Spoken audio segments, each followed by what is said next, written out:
चहूँ दिशा से क्रोध की उठी अपरबल आग, शीतल संगत साधु की तहाँ उबरिए भाग। यह सच है कि संत समाज के बीच से निकला हुआ ही एक व्यक्ति है, परंतु संत के हृदय का निर्माण समाज के विपरीत जाकर होता है। समाज के अस्तित्व की मूल भावना सहयोग की है, जबकि संतत्व की मूल भावना योग है। समाज ने खुद को कुछ ऐसे विकसित किया है कि व्यक्ति की हर आवश्यकता आपस में मिलजुल कर आदान प्रदान से पूरी हो जाए। फिर ज़रूरतें चाहें शारीरिक हों, मानसिक हों या अहंकारजन्य हों। जो व्यक्ति संतत्व की राह पर थोड़ी सी भी सच्चाई से चलता है, उसके लिए निजी स्वार्थ और अहंकार के पिटारे में बंद होना असंभव सा हो जाता है। वह पिटारा जिसे हम समाज कहते हैं, और शायद इसीलिए संत का चरित्र शुरू से ही समाज के विरोध में खड़ा दिखाई देता है।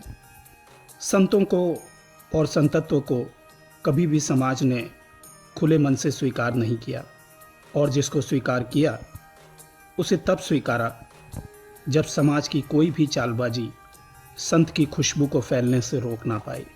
गौर करने वाली बात यह है कि समाज चमत्कार को नमस्कार करता है और संत ज्ञान को नमस्कार करता है। जहाँ एक ओर ये बात सत्य है, वहीं दूसरी ओर यह भी सत्य है कि चाहे सहयोग से या असहयोग से, समाज ही अपनी संरचना के कारण योग को भी प्रेरणा देता है, और योग से ही युग पुरुषों का निर्माण होता है, जो कि अंततः समाज की पीड़ा को कम करने में मददगार साबित होते हैं। नमस्कार दोस्तों, मेरा नाम है रवि। आपका स्वागत है हमारे चैनल आयाम इंडिया पर।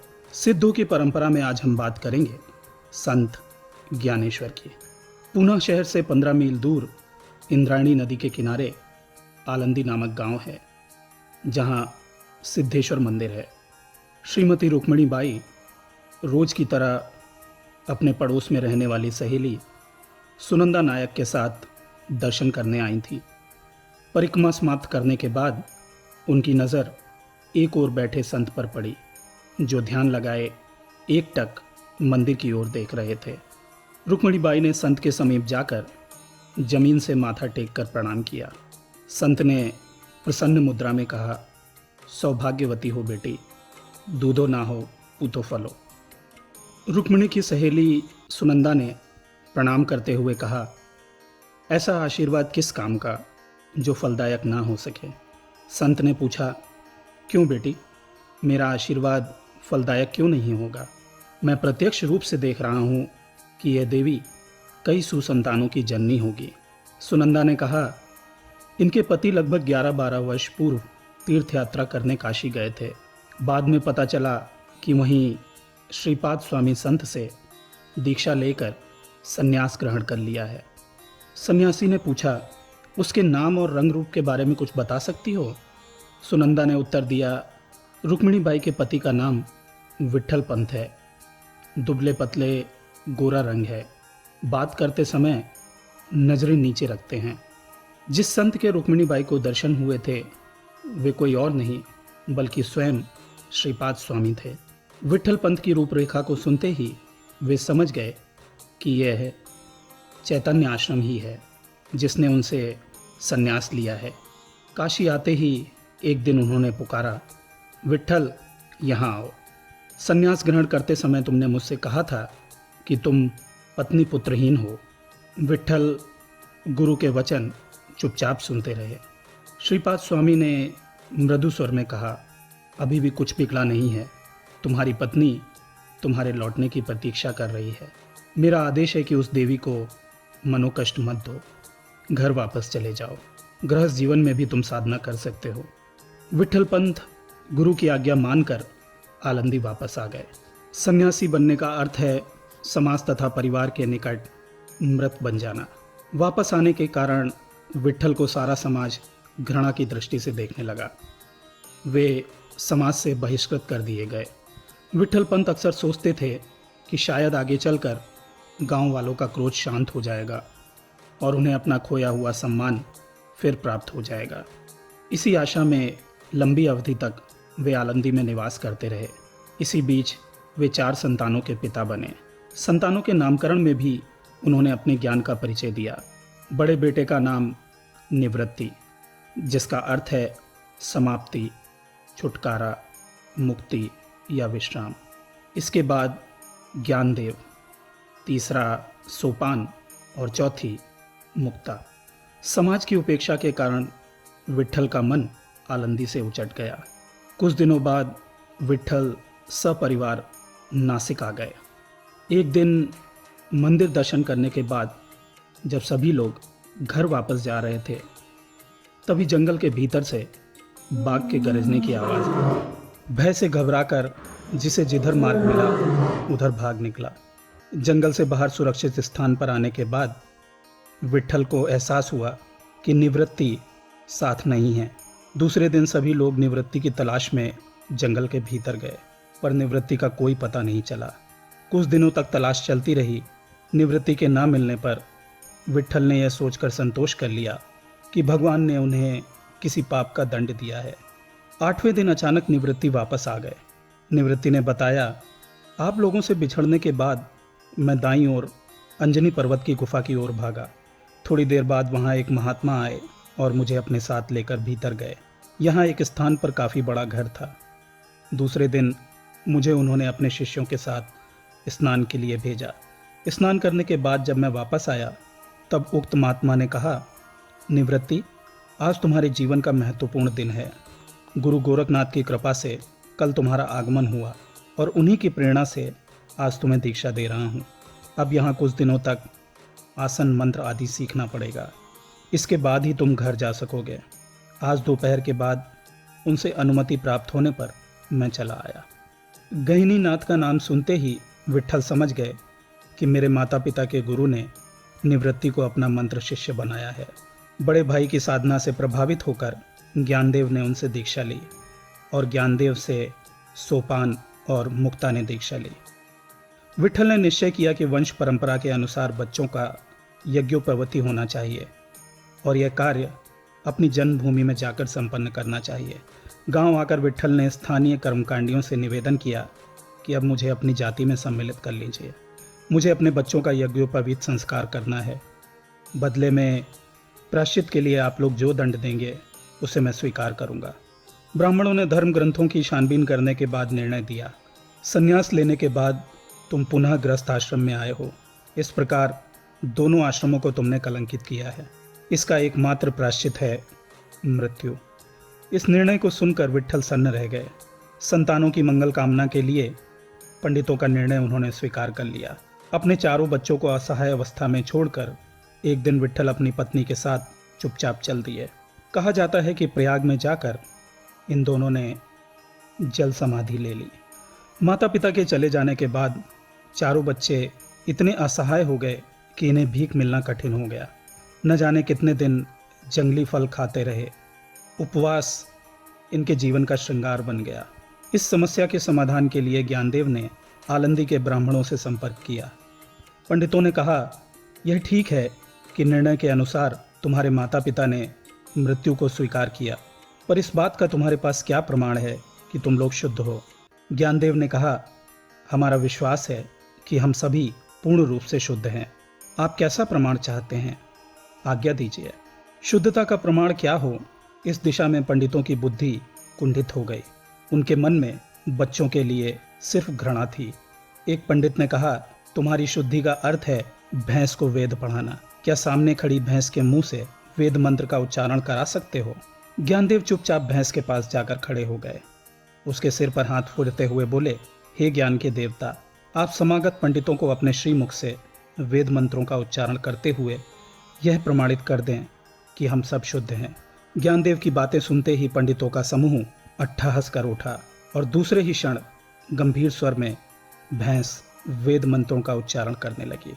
अंत में पंडितों ने कहा, निसंदेह तुम लोग शुद्ध हो। हम तुम्हें शुद्धि पत्र दे रहे हैं। पराजय और उपहास के पात्र बने महंतों ने विट्ठल पंत के चारों बच्चों को अपने पिता के कलंक से मुक्त कर दिया, किंतु यहाँ पर भी उन्होंने चालबाजी की। उन्होंने शुद्धि पत्र में यह शर्त जोड़ दी कि इनमें से कोई भी बालक विवाह और संतानोत्पत्ति नहीं करेगा, क्योंकि इससे हिंदू समाज में अपवित्र रक्त दूषण का भय है। शुद्धि पत्र पाने के बाद विट्ठल पंत के बच्चों की मानसिक घुटन समाप्त हो गई। ज्ञानदेव ने सोचा कि हम भले ही विवाह ना करें, पर अब समाज में रह तो सकेंगे, हमारे साथ अछूतों जैसा व्यवहार तो नहीं होगा। 3 वर्ष तक सभी भाई वैदिक शिक्षा ग्रहण करते रहे। इसके बाद नेवासा की ओर चल पड़े। मार्ग में एक अद्भुत घटना हुई। नेवासा के समीप आने पर इन लोगों ने देखा कि शमशान में एक महिला पति के शव के आगे विलाप कर रही है। शव वाहकों में से एक व्यक्ति ने बताया, यह महिला मृत व्यक्ति सच्चिदानंद की पत्नी है। अब इस बेचारी का कोई सहारा नहीं है। सच्चिदानंद, ज्ञानदेव अस्फुट स्वर में बुदबुदाए। इसके बाद निवृत्तिनाथ की ओर देखते हुए उन्होंने कहा, गुरुदेव, क्या सच्चिद आनंद की मृत्यु हो सकती है? निवृत्तिनाथ ने कहा, नहीं, सच्चिद आनंद की मृत्यु नहीं हो सकती। गुरु की बातें सुनते ही ज्ञानदेव मृतक के पास बैठकर उसके सिर पर हाथ फेरते हुए बोले, उठो सच्चिदानंद, तुम्हारी मृत्यु नहीं हुई है। वह व्यक्ति धीरे धीरे उठ बैठा। आगे चलकर यह व्यक्ति ज्ञानदेव का शिष्य बना। निवासा आने के बाद ज्ञानदेव अपने भीतर विशेष प्रकार की एक हलचल अनुभव करने लगे। उन्हें लगा जैसे वे मुक्त पुरुष हैं। निरंतर उनकी आत्मा जन कल्याण के लिए उन्हें प्रेरित करने लगी। उन्होंने अपने गुरु से इस बात की चर्चा करते हुए अनुमति मांगी। गुरु से आज्ञा प्राप्त होते ही वे श्रीमद् भागवत पर टीका लिखने लगे। इसी टीका का नाम है ज्ञानेश्वरी। उन दिनों तक गीता की एकमात्र श्रेष्ठ टीका शंकराचार्य ने की थी। ठीक इसी समय ज्ञानदेव की टीका ने अद्भुत प्रभाव डाला। ज्ञानदेव जिन दिनों ज्ञानेश्वरी लिख रहे थे, उन्हीं दिनों की एक घटना है। उनके ज्ञान से प्रभावित होकर एक ब्राह्मण ने उन्हें अपने यहाँ आमंत्रित किया। ब्राह्मण के पिता का श्राद्ध दिवस था। पितरों के लिए खाली आसन बिछाने का नियम है। माना जाता है कि पिंडदान के समय पूर्वजों की आत्माएं सूक्ष्म रूप से आकर उसे ग्रहण करती हैं। पिंडदान के पूर्व ही ज्ञानदेव ने कहा, अगंतव्यम। इतना कहना था कि ब्राह्मण के समक्ष 3 पूर्व पुरुष आकर निर्धारित आसनों पर प्रत्यक्ष रूप से बैठ गए और पिंड ग्रहण किया। एक बार फिर से सभी भाई बहन आलंदी आ गए। दीपावली के दिन निवृत्ति ने कहा, मुक्ता, आज मांड खाने की इच्छा हो रही है। मुक्ता ने कहा, ज्ञान भैया भिक्षा लेने गए हैं, उनके आने पर बना दूंगी, लेकिन बनाऊंगी किसमें? बर्तन तो सब चोर उठा ले गए हैं। कोई हर्ज नहीं है, मैं कुम्हार के यहाँ से मिट्टी का तवा ले आती हूँ। मार्ग में सहसा विसोबा चाटी से मुलाकात हो गई। उसके प्रश्न करने पर मुक्ताबाई ने सरल भाव से अपना उद्देश्य बता दिया। मांगेंगे भीख और खाएंगे मांड, देखता हूँ तुझे कौन कुम्हार बर्तन देता है। इतना कहकर विसोबा उनके पीछे लग लिया। मुक्ता जिस कुम्हार के पास जाती, वहीं विसोबा पहुंचकर कुम्हार को धमकी देता, अगर तुमने बर्तन दिया तो जाति से निकाल दूंगा। यह धमकी काम कर जाती। मुक्ता घर वापस आ गई। उसकी उदास शक्ल देखकर ज्ञानदेव ने कहा, अरे पगली, तुझे मांड बनानी है ना, चल तेरे लिए इंतज़ाम कर देता हूँ। योगीराज ज्ञानदेव ने साधना के माध्यम से अपनी पीठ को अग्निमय बना लिया। पीठ गरम तवे की तरह लाल हो गई। मुक्ताबाई उस पर मांड सेंकती रही। मांड बन जाने के बाद मुक्ताबाई ने कहा, भैया, मांड बना चुकी हूँ, अब पीठ को शीतल बना लो। मांड खाते समय निवृत्ति ने ज्ञानदेव से कहा, योग का उपयोग साधारण कार्यों के लिए नहीं करना चाहिए। जो आज्ञा गुरुदेव। ज्ञान ने कहा, भविष्य में मैं इस बात का ध्यान रखूंगा। तीनों भाई भोजन कर चुके थे। ठीक इसी समय एक कुत्ता आया और मुक्ताबाई के हिस्से का मांड लेकर भाग गया। निवृत्ति ने कहा, मुक्ता, तूने कुत्ते को मारा क्यों नहीं? अब तू क्या खाएगी? मुक्ताबाई ने कहा, वो तो विट्ठल था भैया, कैसे मारती? ज्ञानदेव ने हंसकर पूछा, माना कि कुत्ता विट्ठल था, फिर विसोबा चाटी के बारे में क्या ख्याल है? मुक्ता बोली, वो भी तो विट्ठल है ना भैया। विसोबा आड़ में खड़ा सारा दृश्य देख रहा था। जब से ज्ञानदेव आलंदी में आए, तभी से वह इन लोगों को घृणा की दृष्टि से देखता था। सर्वदा इन्हें नुकसान पहुंचाने का प्रयत्न करता रहता। उसी के प्रयत्न से ज्ञानदेव के यहाँ बर्तनों की चोरी हुई थी। इस समय वह एक कुत्ते को पकड़ लाया था। इनकी सहनशीलता और उदारता देखकर उसका अंतर्मन रो पड़ा। अपने को वह संभाल ना सका, भीतर आकर मुक्ताबाई के चरणों पर गिर पड़ा। इस घटना के कुछ दिनों बाद निवृत्तिनाथ की आज्ञा से मुक्ताबाई ने विसोबा चाटी को दीक्षा दी।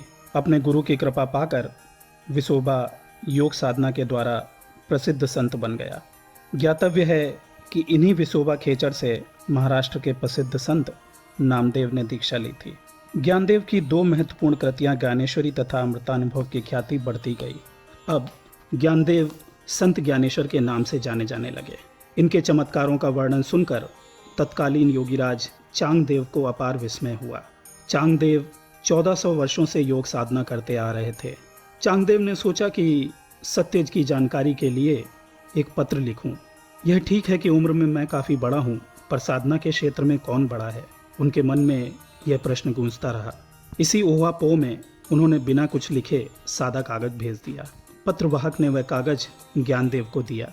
मुक्ताबाई के हाथ में वह पत्र आया तो वह खिलखिलाकर हंस पड़ी। वे बोली, हमारे योगी जी 1400 वर्ष तपस्या करने के बाद भी इस कागज की तरह कोरे रह गए। निवृत्तिनाथ ने पत्रवाहक से कहा, हम सभी उन महान योगी से मिलने के लिए आतुर हैं और उनके द्वारा पत्र में व्यक्त किए गए विचारों का सम्मान करते हैं। हमारा आग्रह है कि चांगदेव महाराज अपनी चरण रथ से हमारी कुटिया पवित्र करें।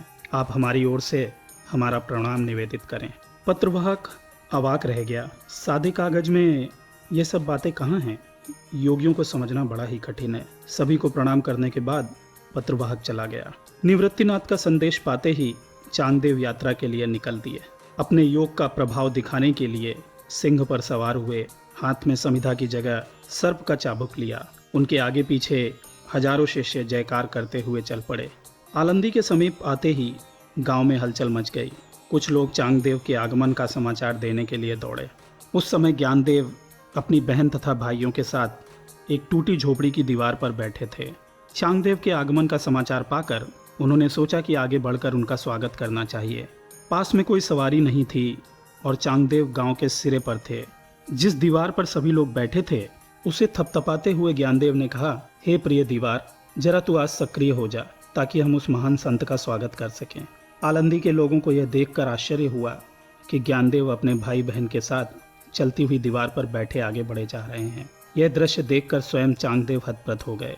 उन्हें समझते देर नहीं लगी कि भले ही उम्र में बड़ा हूँ, पर साधना के क्षेत्र में ज्ञानदेव मुझसे श्रेष्ठ हैं। तुरंत सिंह से उतरकर उन्होंने ज्ञानदेव को साष्टांग प्रणाम किया। यही नहीं, उन्होंने ज्ञानदेव से शिक्षा ग्रहण की। हर व्यक्ति एक दिन संसार को अलविदा कहता ही है। जिसने पूर्ण संतत्व को प्राप्त कर लिया है उसके लिए विदा कहना सरल होता है, और जो संसार के मोह में है उसके लिए विदा कहना पीड़ादायी हो जाता है। आखिरकार एक दिन ज्ञानेश्वरी ने घोषणा की कि वे समाधि लेंगे। दोपहर के वक्त समाधि में जाने के लिए ज्ञानदेव उठे। कहा जाता है स्वयं भगवान पांडुरंग ने उन्हें तिलक लगाया, गले में माला पहनाई। नामदेव ने समाधि स्थल की सफाई की। ज्ञानदेव समाधि स्थल पर बैठकर इष्ट की स्तुति करने लगे। स्तुति समाप्त होते ही संत ज्ञानेश्वर ने अपनी आंखें बंद कर ली। ज्ञानदेव समाधि में लीन हो गए और ब्रह्म से एकीकार हो गए। संत ज्ञानेश्वर की समाधि लेने के 1 वर्ष बाद निवृत्तिनाथ, सोपान और मुक्ताबाई ने भी समाधि ले। महाशक्ति आपकी रक्षा करें, आपके जीवन में शुभता हो, यही मेरी ईश्वर से प्रार्थना है।